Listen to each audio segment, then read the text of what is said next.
Bonjour à toutes et à tous. Donc, je m'appelle Bushra Visser, j'ai 21 ans. Je suis technicienne chimiste. Je travaille dans le secteur pharmaceutique. Si vous me demandez depuis quand je connais l'association, donc c'est très frais, donc ça date de l'année dernière. Donc j'ai connu, je crois bien en octobre. Donc c'est très nouveau pour moi.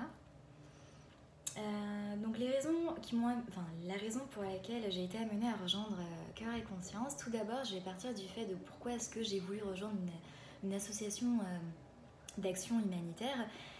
Eh bien tout simplement, j'ai toujours eu, en tout cas pendant ma période où j'étais au lycée, quitte à savoir qu'il n'y a pas très longtemps j'ai quitté le lycée, j'ai toujours voulu avoir comme mission de pouvoir aider les personnes qui ont besoin de l'aide, que ce soit dans l'éducation, dans le soin, que ce soit tout ce qui est sanitaire. Et pendant mes recherches, donc sur internet, j'ai trouvé une association qui était nommée Cœur et Conscience. Donc je ne savais pas réellement en quoi consistait l'association, donc je ne sais pas dans quel domaine les aides seraient apportées. Et donc j'ai vu qu'elle avait pour but donc d'aider les personnes qui auront besoin de l'aide sur que ce soit l'éducation, aussi bien sur l'alimentation, que ce soit sur les soins médicaux. Et donc, quand j'ai vu les vidéos à travers YouTube ou alors sur le site, donc j'ai vu que c'était assez concret, assez vif et dynamique. J'ai pu également lire quelques brefs résumés sur quelques enfants. Donc c'était assez intéressant pour moi et je me suis dit donc pourquoi pas rejoindre l'association. Donc je ne savais pas encore en quoi allait consister ma mission. Et si vous me demandez aujourd'hui quelle est la relation au sein de l'association, donc je suis bénévole rédactrice.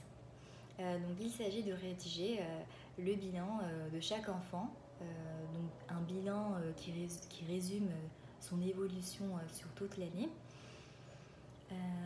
Et également, ça m'a permis justement de faire connaissance avec chaque enfant, même si on ne voit pas l'enfant lui-même ou qu'on ne communique pas avec lui, on arrive un peu à voir ce qu'il fait dans sa vie quotidienne, de savoir, d'en connaître ses évolutions également durant l'année. Ensuite, si vous me demandez quelles sont les valeurs de l'ONG qui me toucheraient le plus, je dirais que ce serait le respect et la tolérance face à la vie sous toutes ses formes, mais également la durabilité, c'est-à-dire l'évolution. L'évolution a vraiment une importance, je dirais, notamment en termes de parrainage. Il ne suffit pas pour moi de dire juste on est marraine ou parrain.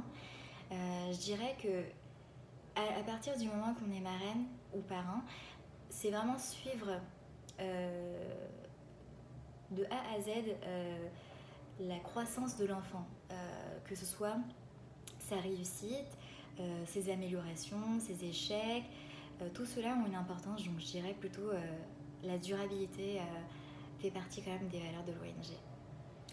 Eh bien je vous dis à très bientôt et prenez soin de vous.